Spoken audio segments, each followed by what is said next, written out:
दोस्तों, आज हम पढ़ेंगे भौतिकी विज्ञान के महत्वपूर्ण पाठ गति के नियम भाग 2। इससे पहले के पाठ में हम गति के बारे में पढ़ चुके हैं। आइए जानते हैं इस वीडियो में क्या क्या पढ़ेंगे। सबसे पहले हम पढ़ेंगे न्यूटन के प्रथम नियम के बारे में, उसके बाद संवेग के बारे में पढ़ेंगे और फिर अंत में न्यूटन के द्वितीय नियम के बारे में जानेंगे। आइए अपने पहले विषय से शुरुआत करते हैं, जानते हैं न्यूटन का प्रथम नियम क्या होता है। दोस्तों, न्यूटन ने गैलीलियो की धारणाओं के आधार पर गति के 3 नियम की आधारशिला रखी।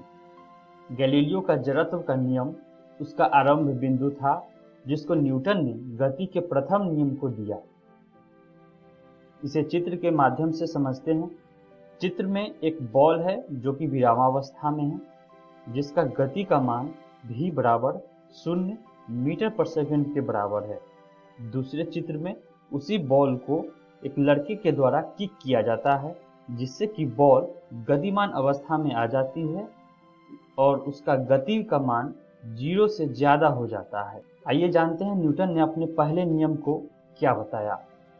प्रत्येक पिंड तब तक अपनी विरामावस्था में अथवा सरल रेखा में एक समान गति की अवस्था में रहता है, जब तक कोई बाह्य बल उसे अन्यथा व्यवहार के लिए विवश नहीं करता हो। दोस्तों, प्रथम नियम को हम और विस्तार से समझेंगे। जैसा कि हमने देखा कि चित्र में लड़के के द्वारा किक किया हुआ बॉल कुछ दूरी तय करने के बाद रुक जाती है। ऐसा क्यों? ऐसा इसलिए कि बॉल की गति की दिशा के विपरीत दिशा में एक और बल लग रहा है, जिसे हम घर्षण कहते हैं। इसका मतलब ये हुआ, किसी पिंड को एक समान गति में बनाए रखने के लिए हमें घर्षण बल को निष्फल करने के लिए हमें एक बाह्य बल लगाने की आवश्यकता होती है, ताकि पिंड पर लगे दोनों बाह्य बलों का नेट बाह्य बल 0 हो जाए। उदाहरण स्वरूप चित्र से समझते हैं। मेज पर विराम में रखी पुस्तक तथा एक समान वेग से गतिमान कार, इन दोनों ही प्रकरणों में नेट बाह्य बल 0 है। इसे हम अगर सारांश में समझेंगे तो ऐसे समझेंगे कि यदि कोई वस्तु विराम अवस्था में है और उसका नेट बाह्य बल 0 है, तो वह पिंड विराम अवस्था में ही रहेगा, जैसा कि मेज पर रखी पुस्तक। और गतिशील पिंड निरंतर एक समान वेग से गतिशील ही रहता है, जैसा कि कार। इसी गुण को हम जड़त्व कहते हैं, जिसे हम पहले भी जान चुके हैं। इस प्रकार हम गति के प्रथम नियम को एक और तरह से परिभाषित करते हैं। यदि किसी पिंड पर लगने वाला नेट बाह्य बल 0 है, तो उसका त्वरण 0 होता है। शून्यतर त्वरण केवल तभी हो सकता है जब पिंड पर कोई नेट बाह्य बल लगता हो। आइए हम अगले विषय की तरफ बढ़ते हैं, जानते हैं न्यूटन का द्वितीय नियम के बारे में। द्वितीय नियम पढ़ने से पहले हम संवेग के बारे में पढ़ेंगे, क्योंकि द्वितीय नियम संवेग से संबंधित है। दोस्तों, आइए जानते हैं कि संवेग क्या होता है। किसी पिंड के संवेग को उसकी द्रव्यमान m तथा वेग v के गुणनफल द्वारा परिभाषित किया जाता है। इसे p द्वारा निर्दिष्ट किया जाता है। p बराबर m गुणित v। संवेग एक सदिश राशि है। SI मात्रा किलोग्राम मीटर पर सेकंड होता है। आइए संवेग को हम कुछ उदाहरण से समझते हैं। जैसा कि हम चित्र में देख रहे हैं कि एक कम भार का वाहन जैसे छोटी ट्रक तथा एक अधिक भार का वाहन जैसे सामान से लदा हुआ ट्रक, दोनों ही ट्रक किसी क्षैतिज सड़क पर खड़ी है। हम जानते हैं कि समान समय अंतराल में दोनों वाहनों को समान चाल से गति कराने में छोटी ट्रक की तुलना में भारी ट्रक को धकेलने के लिए अपेक्षाकृत अधिक बल की आवश्यकता होती है। आइए हम एक और उदाहरण से समझते हैं।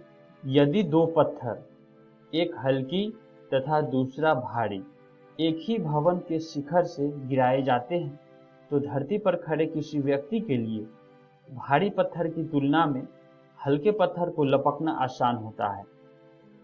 इसका मतलब ये हुआ कि किसी पिंड की द्रव्यमान एक महत्वपूर्ण प्राचल है जो गति पर बल के प्रभाव को निर्धारित करता है। हम एक और एग्जाम्पल लेते हैं। एक अभ्यस्त क्रिकेट खिलाड़ी गेंद लपकते समय अपने हाथों को पीछे की ओर खींचता है, जिससे गेंद को रोकने में अधिक समय लगता है, जिसके लिए अपेक्षाकृत कम बल की आवश्यकता होती है। दोस्तों, संवेग का परिमाप स्थिर रहने पर भी संवेग की दिशा में परिवर्तन के लिए बल आवश्यक है। जैसा कि चित्र में देख रहे हैं, डोरी द्वारा किसी पत्थर को एक समान चाल से वृत्त में घुमाकर हम अनुभव कर सकते हैं। आइए हम अपने अगले विषय के साथ पढ़ते हैं, जानते हैं न्यूटन के द्वितीय नियम के बारे में। दोस्तों, हम कुछ चित्र समझते हैं।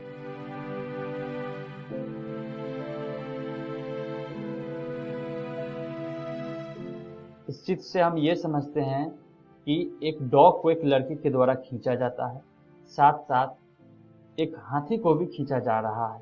इन दोनों प्रकरणों में डॉग को खींचने में लड़के को आसानी महसूस हो रही है, वहीं हाथी को खींचने में उसे कठिनाई महसूस हो रही है। आइए एक और एग्जाम्पल से समझते हैं। एक 10 न्यूटन का बल एक बॉल पे लगाया जाता है और एक 30 न्यूटन का बल उसी बॉल पे लगाया जाता है।